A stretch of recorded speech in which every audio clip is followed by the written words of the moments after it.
Jemaat GBI Raden Saleh, sekali lagi saya ucapkan shalom. Kami rindu untuk menyapa Bapak Ibu Saudara yang ada di rumah pada pagi hari ini untuk sama-sama mengikuti ibadah online GBI Raden Saleh. Mari sama-sama kita siapkan hati kita Bapak Ibu Saudara. Terima kasih Tuhan Yesus, kami mengucap syukur Tuhan untuk kebaikan-Mu Tuhan Yesus sepanjang minggu ini ya Bapak. Walaupun kami ada dalam kondisi hari-hari ini Tuhan, kondisi yang serba tidak jelas Tuhan Yesus, penuh dengan uncertainty Tuhan Yesus, tapi kami mau katakan Tuhan, Engkau adalah Tuhan yang dahsyat Tuhan Yesus untuk kehidupan kami ya Bapa. Kami mau tetap semangat Tuhan, kami tetap mau dalam on fire ya Tuhan Yesus untuk memuji dan menyembah Engkau Tuhan. Terima kasih Tuhan Yesus. Mari sama-sama kita berikan tepuk tangan untuk Tuhan kita yang dahsyat. Sama-sama suarakan haleluya. Haleluya. Sambil tepuk tangan Bapak Ibu Saudara, mari sama-sama naikkan pujian ini. Katakan, Tuhanlah kekuatan dan mazmurku, Dia gunung batu dan keselamatanku. Hanya padamu hatiku percaya, Kaulah menara dan kota perlindungan. Ku mau selalu bersyukur sebab cinta-Mu padaku takkan pernah berubah. Hatiku percaya walau bumi bergoncang, gunung-gunung beranjak, namun kasih setia-Mu tak pergi dariku. Yang percaya sorakan, haleluya. Kami percaya Tuhan. Mari dengan iman sama-sama katakan, Tuhanlah kekuatan dan mazmurku, Dia gunung batu kami, Dia gunung batu dan keselamatan. Amin. Hanya padamu hatiku percaya, Kaulah menara. Mari sama-sama jemaat GBI Raden Saleh. Haleluya. Ku mau selalu bersyukur sebab cinta-Mu padaku takkan pernah berubah.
Terima kasih Tuhan Yesus, terima kasih Tuhan.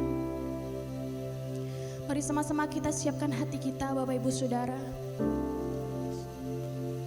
Terima kasih Tuhan Yesus.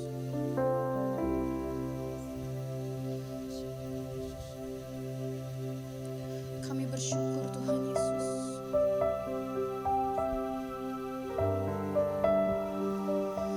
Terima kasih Tuhan. Terima kasih Tuhan untuk kebaikan-Mu Yesus. Kami datang hari ini Tuhan.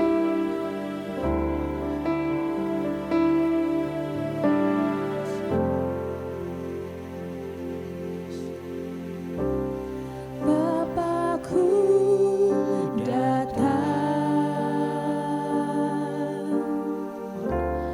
menyembah-Mu di sini, ku percayakan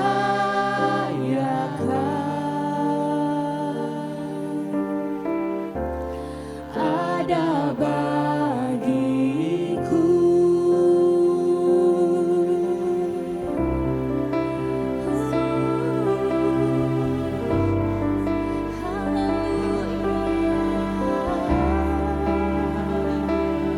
Mari sama-sama naikkan pujian ini dari awal.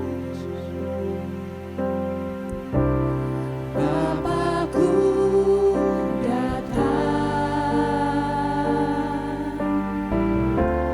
menyembah-Mu di sini,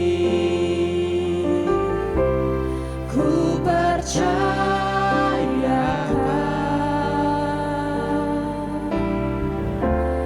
ada bagiku.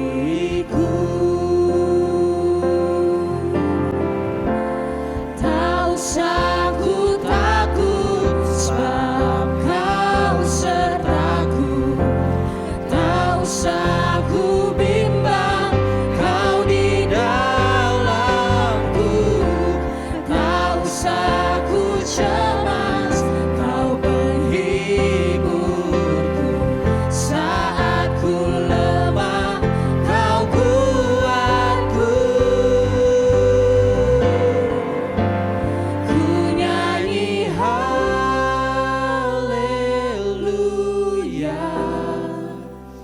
ku nyanyi haleluya.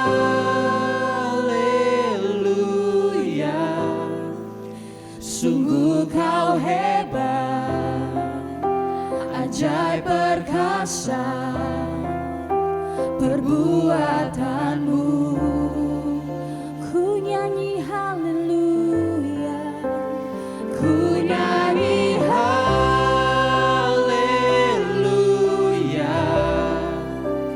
ku nyanyi haleluya.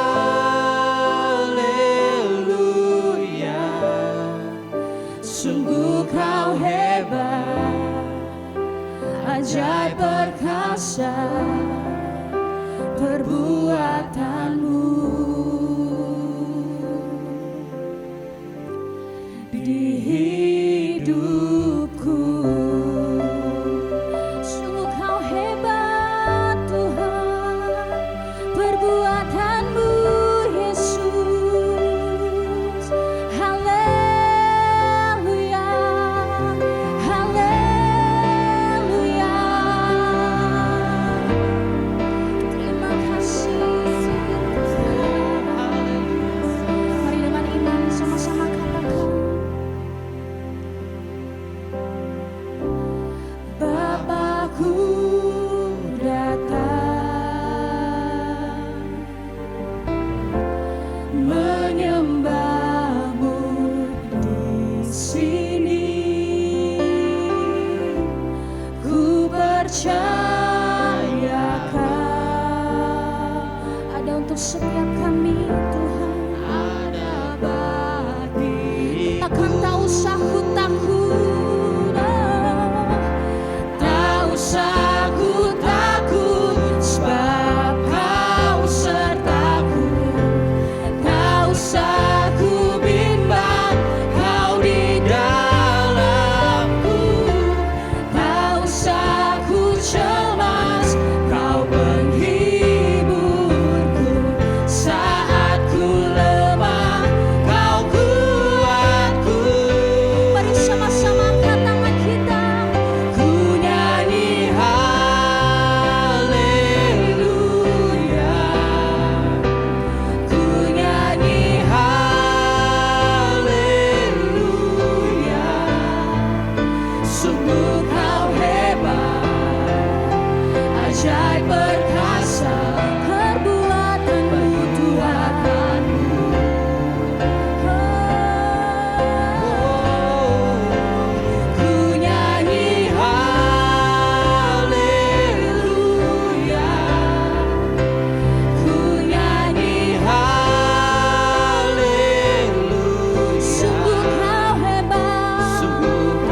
Sungguh kau hebat, ajaib perkasa perbuatanmu. Ku nyanyi haleluya, ku nyanyi haleluya, ku nyanyi haleluya. Sungguh kau hebat, ajaib perkasa perbuatanmu. Di hidupku, biar musik saja, mari sama-sama kita sembah Tuhan Bapak Ibu Saudara. Oh haleluya, kami sembah Kau Tuhan. Engkau ajaib, perbuatanmu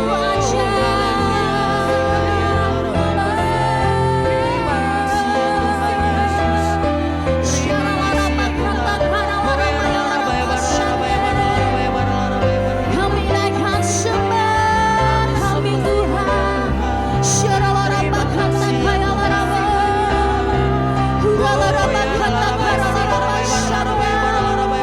Kami naikkan sembah kami untuk Engkau Tuhan.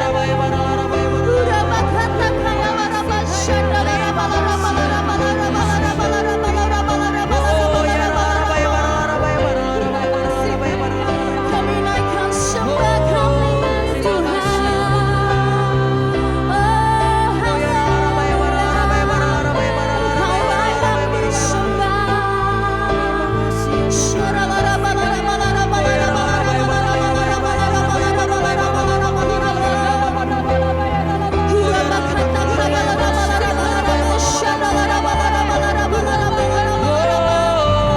biar dalam keadaan apapun Tuhan, kami tetap mau sembah Kau. Kami tetap mau mengucap syukur.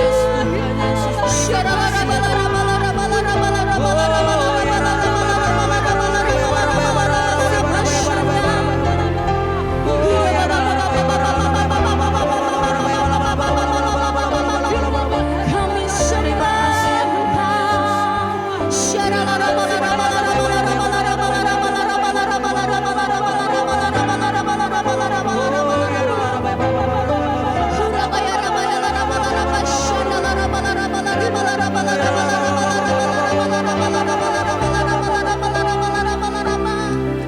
Kau layak disembah Tuhan, Kau layak.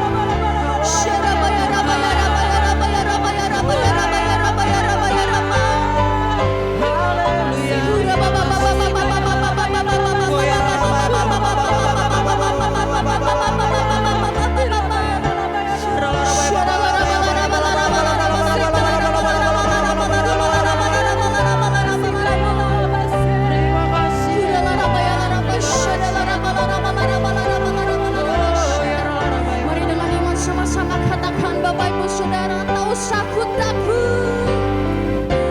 Tak usah ku takut, sebab Kau sertaku. Tak usah ku bimbang, Kau boleh jadi doa iman kita untuk keluarga kita. Cemas, Kau penghiburku saat ku lemah. Mari lebih lagi dengan iman katakan tak usah. Tak usah ku takut, Kau sertaku. Tak usah ku bimbang, Kau di dalamku. Tak usah ku cemas, Kau penghiburku saat ku lemah. Kau kuatku. Ku nyanyi haleluya, ku nyanyi haleluya. Sungguh Kau hebat, ajaib perkasa perbuatanmu.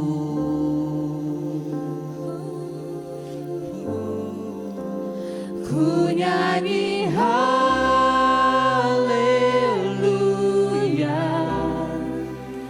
ku nyanyi haleluya. Sungguh kau hebat, Ajaib perkasa perbuatanmu Tuhan. Yes Lord, yes Lord, yes Lord. ku nyanyi haleluya,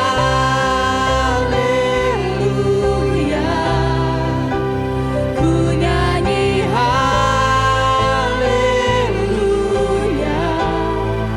Sungguh kau hebat, ajaib perkasa perbuatanmu Di hidupku Tuhan, di hidupku. mari kita siapkan hati kita Bapak Ibu Saudara untuk sama-sama menyambut firman yang akan disampaikan oleh Gembala Sidang kita, Bapak Pendeta Niko Nyotoro Harjo.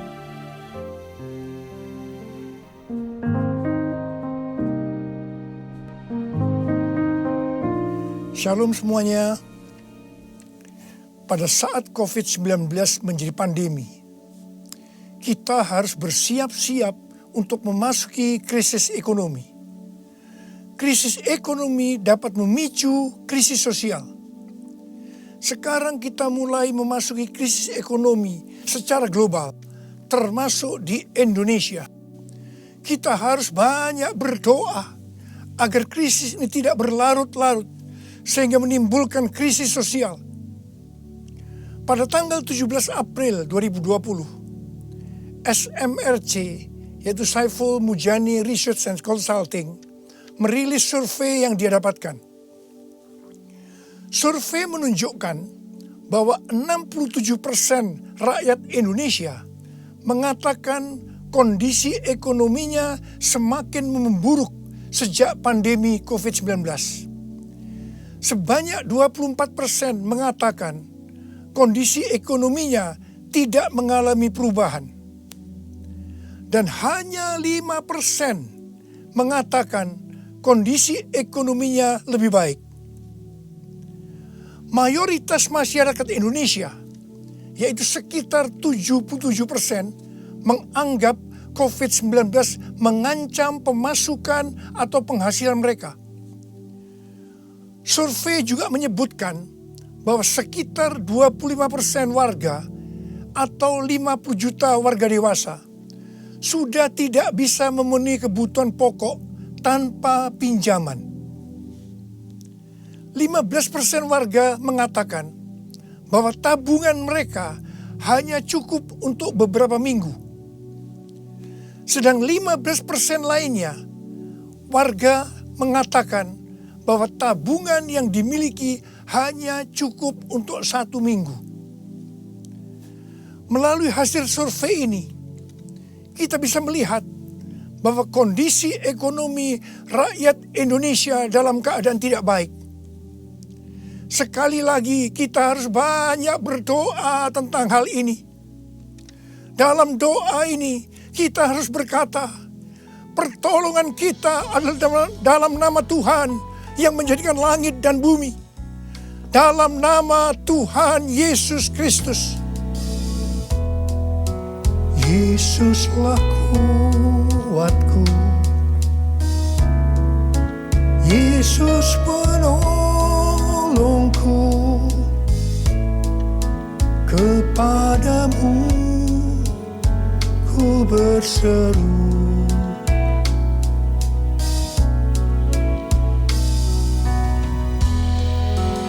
Yesus perisaiku, ku serahkan hidupku. Yesuslah segalanya bagiku. Yesuslah segalanya bagiku.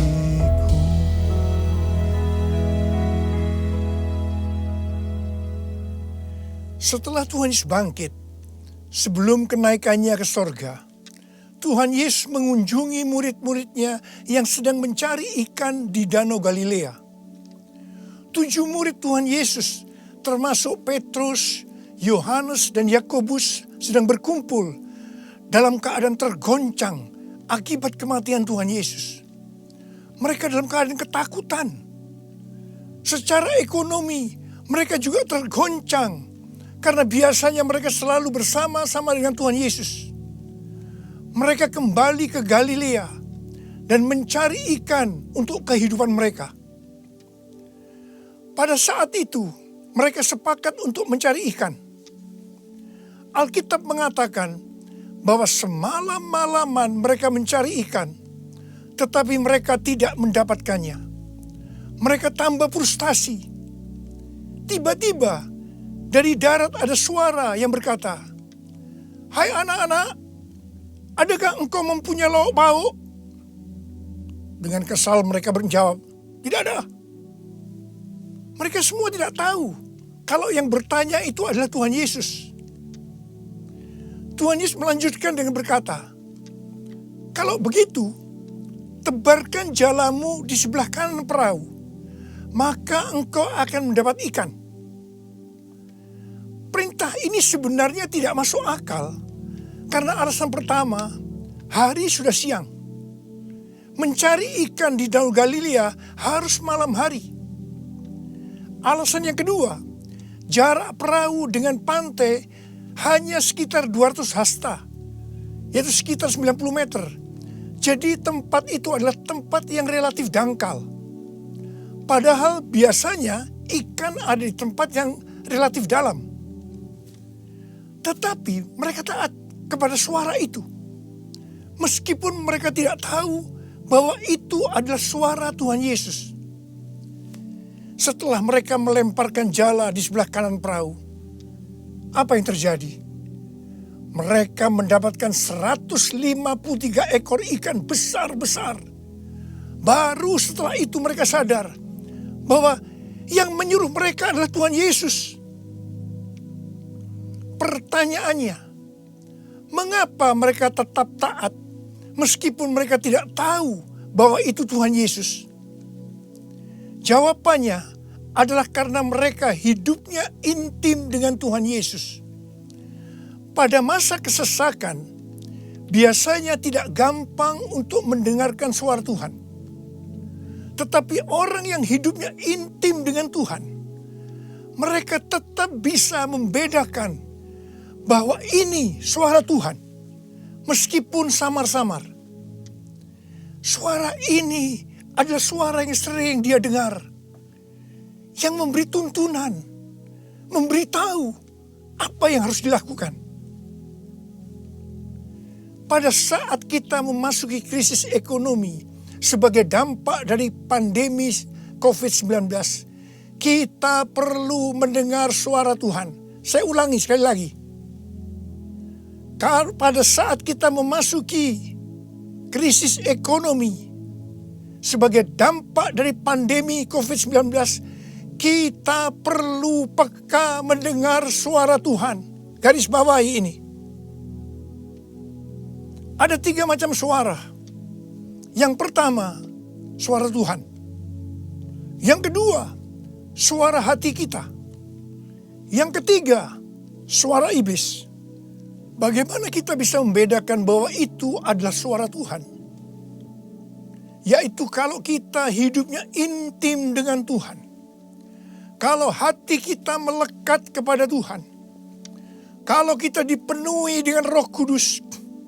Dan kalau firman Tuhan tinggal di dalam kita. Kita akan tahu bahwa itu adalah suara Tuhan. Tuhan berbicara kepada kita melalui bermacam-macam cara. Bisa secara audible. Bisa melalui firman Tuhan. Bisa melalui nubuatan. Bisa melalui penglihatan. Bisa melalui mimpi. Bisa melalui peristiwa-peristiwa yang terjadi. Baik secara umum maupun yang ada di sekeliling kita. dan lain-lainnya. Bagaimana kita bisa mengenali suara Tuhan? Sekali lagi saya katakan bahwa kita akan tahu kalau itu suara Tuhan, kalau hidup kita intim dengan Tuhan, kalau hati kita melekat kepada Tuhan, kalau hidup kita dipenuhi Roh Kudus, dan kalau firman Tuhan tinggal di dalam kita. Tuhan Yesus sangat menekankan kehidupan orang percaya yang dipimpin oleh Roh Kudus. Ini merupakan kunci kemenangan dalam kehidupan orang percaya. Sebelum Tuhan Yesus naik ke sorga, dia memberikan pesan terakhir kepada murid-muridnya dalam Kisah Para Rasul 1 ayat 8. Tetapi kamu akan menerima kuasa kalau Roh Kudus turun ke atas kamu. Dan kamu akan menjadi saksiku di Yerusalem dan di seluruh Yudea dan Samaria dan sampai ke ujung bumi. Setelah Roh Kudus dicurahkan, mereka dipenuhi Roh Kudus. Dan dimulailah kehidupan yang dipimpin oleh Roh Kudus. Roh Kudus akan memberikan kepada kita perkataan untuk diucapkan dan kemampuan untuk melakukannya. Roh Kudus bukan hanya memimpin dalam kehidupan pribadi orang percaya, tetapi juga memimpin gerejanya. Dalam kehidupan bergereja, Tuhan menuntun melalui pemimpin rohani, yaitu gembala jemaat. Kepada para pemimpin jemaat, Roh Kudus menuntun untuk melakukan pekerjaan pelayanan dan melakukan amanat agung Tuhan Yesus. Sehingga gembala jemaat atau pemimpin rohani akan berkata, Tuhan berbicara kepada saya. Tuhan memerintahkan kepada saya. Hal yang seperti inilah yang saya lakukan selama 32 tahun dalam pelayanan saya.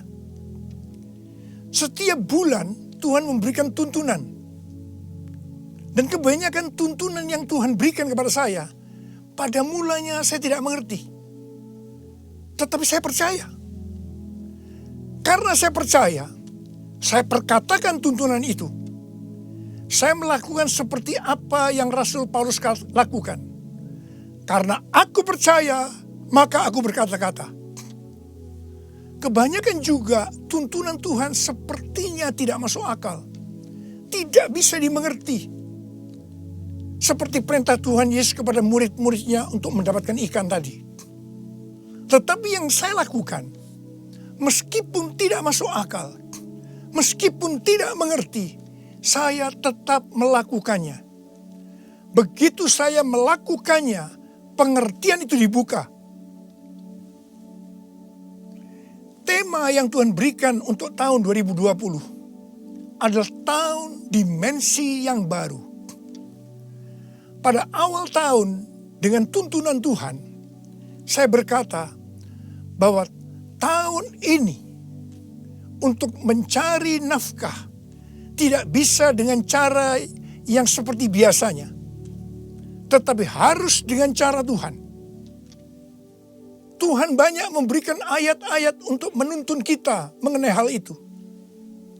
Di dalam Alkitab ada dua kata supaya kita diberkati secara materi. Yang pertama, memberi. Yang kedua, menabur. Di dalam Lukas 6 ayat 38 dikatakan, berilah dan kamu akan diberi. Suatu takaran yang baik, yang dipadatkan, yang digoncang, dan yang tumpah keluar akan dicurahkan ke dalam ribaanmu. Sebab ukuran yang kau pakai untuk mengukur akan diukurkan kepadamu. Amsal 11 ayat 25 berkata, siapa banyak memberi berkat, diberi kelimpahan. Dan Amsal 19 ayat 17 berkata, siapa menaruh belas kasihan kepada orang yang lemah, memiutangi Tuhan yang akan membalas perbuatannya itu. banyak yang mempunyai pengertian. Sekali lagi saya mau katakan, banyak yang mempunyai pengertian bahwa ayat-ayat tersebut hanya diperuntukkan bagi orang yang kelebihan uang, bukan orang yang berkekurangan. Tetapi saya mau katakan bahwa ayat-ayat ini bukan hanya untuk orang yang kelebihan uang, tetapi juga orang yang kekurangan uang. Garis bawahi,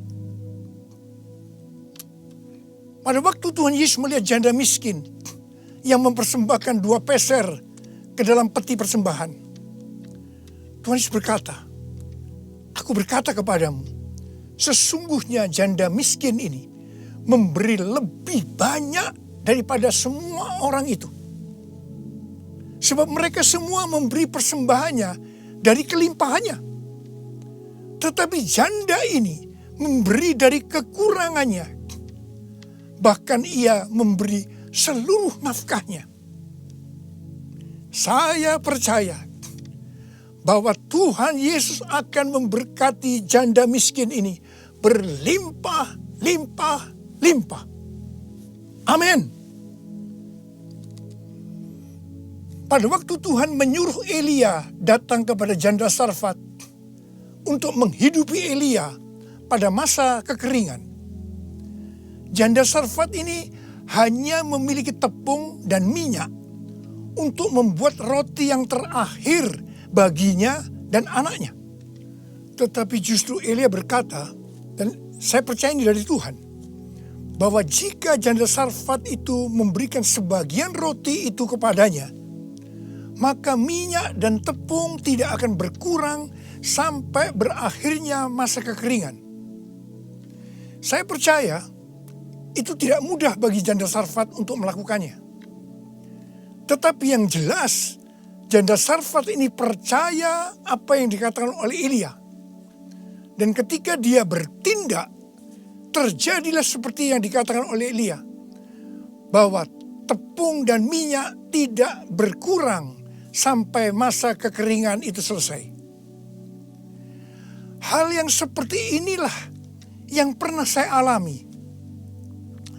Saya menjadi seorang hamba Tuhan karena saya dipaksa oleh Tuhan. Karena saya berkali-kali mendapatkan panggilan itu, tetapi saya menolaknya. Supaya saya mau menjadi hamba Tuhan sepenuh waktu, Tuhan membuat saya menjadi bangkrut dan ditambahi hutang. Saya juga pernah mengalami kondisi di mana saya bingung, besok mau makan apa ya?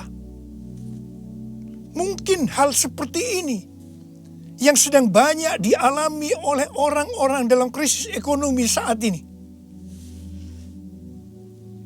Saya ingat pada waktu saya diizinkan Tuhan mulai bisa menabung.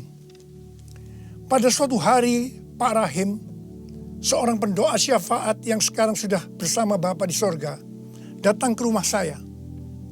Ketika saya berbincang-bincang dengan Pak Rahim, istri saya, Ibu Hermin, memanggil saya untuk masuk menemuinya.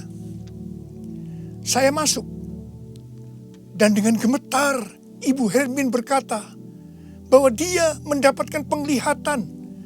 Ini untuk pertama kali dalam hidupnya. Apa yang dia lihat? Dia melihat sebuah angka di pintu lemari sebesar 30.000. Dan Tuhan berkata kepada Ibu Hermin bahwa dia disuruh untuk memberikan uang sebesar 30.000 kepada Pak Rahim. Saya berkata, kalau Tuhan yang suruh, ya berikan aja. Ibu Hermin menjawab, berikan gimana? Itu seluruh uang yang ada pada kita. Itu semuanya yang kita punya. Saya sempat tertegun. Kemudian kita berdua menangis di hadapan Tuhan. Dan kita berkata, Tuhan, kami akan taat Tuhan. Kami akan berikan uang ini kepada Pak Rahim. Ketika uang itu saya berikan kepada Pak Rahim, langsung dia buka amplopnya. Dan dia hitung bahwa jumlahnya 30.000. Dan ketika dia tahu bahwa jumlahnya 30.000, Langsung dia menangis dengan keras. Ternyata sudah beberapa malam dia sujud kepada Tuhan di pelataran rumahnya. Meminta uang kepada Tuhan sebesar 30.000 untuk membiayai 6 pendeta yang dari desa yang ada di rumahnya. Pada waktu itu saya sempat bertanya kepada Tuhan, Tuhan, kok mintanya kepada saya ya Tuhan? Yang uangnya pas-pasan dan kadang-kadang masih kekurangan. Kenapa tidak minta kepada yang kaya? Tuhan hanya mengingatkan saya kisah tentang janda Sarfat tadi. Saya percaya, saya ada sebagaimana saya ada saat ini. Salah satunya karena saya melakukan itu. Mari, hari-hari ini kita akan bersatu melawan COVID-19 dan menabur untuk saudara-saudara kita yang terkena dampak. Karena itu, mari saudara-saudara yang sekarang mengalami dampak yang buruk dalam ekonomi akibat pandemi COVID-19 ini. Sekali lagi saya mau katakan kepada saudara, seperti yang tertulis dalam Amsal 10 ayat 22. Berkat Tuhanlah yang menjadikan kaya. Susah payah tidak akan menambahinya. Kalau saudara hidup sesuai dengan firman Tuhan, maka saudara pasti akan diberkati oleh Tuhan berlimpah, limpah, limpah.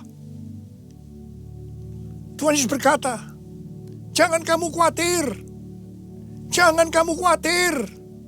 Jangan kamu khawatir. Apa yang akan kamu makan? Apa yang akan kamu minum? Apa yang akan kamu pakai? Semua itu dicari oleh bangsa-bangsa yang tidak mengenal Allah. Akan tetapi Bapamu yang di sorga tahu bahwa kamu memerlukan semuanya itu. Tetapi carilah dahulu kerajaan Allah dan kebenarannya. Maka semuanya itu akan ditambahkan kepadamu. Sebab itu janganlah kamu khawatir akan hari esok. Karena hari esok mempunyai kesusahannya sendiri. Kesusahan sehari cukuplah untuk sehari. Seperti yang Tuhan katakan kepada saya untuk menghardik COVID-19 dengan segala dampaknya. Mari, saya akan ajak saudara sekarang untuk menghardik COVID-19 dan krisis ekonomi. Dalam nama Tuhan Yesus. Di dalam nama Tuhan Yesus. COVID-19, krisis ekonomi, diam, tenanglah. Kita sedang berada dalam peperangan rohani yang dahsyat melawan iblis. Dengan melakukan itu, kita mendeklarasikan kemenangan. Puji Tuhan, sejak tanggal 16 April 2020 di Indonesia, angka kesembuhan pasien COVID-19 mulai melebihi dari angka kematian. Semakin hari, perbedaan angka kesembuhan dengan angka kematian semakin besar. Saya percaya ini merupakan penghiburan dan pengharapan bagi kita semua. Tuhan Yesus baik. Tuhan Yesus baik. Saya mengajak saudara untuk masuk dalam puasa dari tanggal 10 April sampai dengan 28 Mei 2020. Saya mengajak saudara untuk menatap ke depan dengan berkata seperti yang terdapat dalam Roma 8 ayat 28. Aku tahu sekarang bahwa Allah turut bekerja dalam segala sesuatu, baik enak maupun tidak enak, untuk mendatangkan kebaikan bagi aku yang mengasihi Dia. Aku percaya melalui semua peristiwa ini, aku akan makin serupa dengan gambar Yesus. Yang berarti aku menjadi murid Tuhan Yesus. Ingat, goal kita sebagai orang Kristen adalah untuk menjadi serupa dengan gambar Yesus. Yang artinya menjadi murid Tuhan Yesus. Tugas yang Tuhan berikan kepada kita adalah untuk melakukan amanat agung Tuhan Yesus. yaitu pergi memberi keterangan Injil dan menjadikan semua bangsa itu menjadi murid Tuhan Yesus. Pentakosta ketiga yang merupakan pencurahan Roh Kudus yang luar biasa di zaman now akan memberikan kepada kita kuasa untuk menyelesaikan amanat agung Tuhan Yesus. Mari saya mau berdoa buat saudara. Angkat tangan saudara. Bapa, kami hanya melihat hari-hari ini krisis ekonomi sudah melanda seluruh dunia termasuk di Indonesia. Mungkin ada banyak anak-anak-Mu yang kena dampak ini Tuhan. Tapi hari ini Tuhan, Engkau memberikan kami kunci supaya kami keluar dari masalah ini.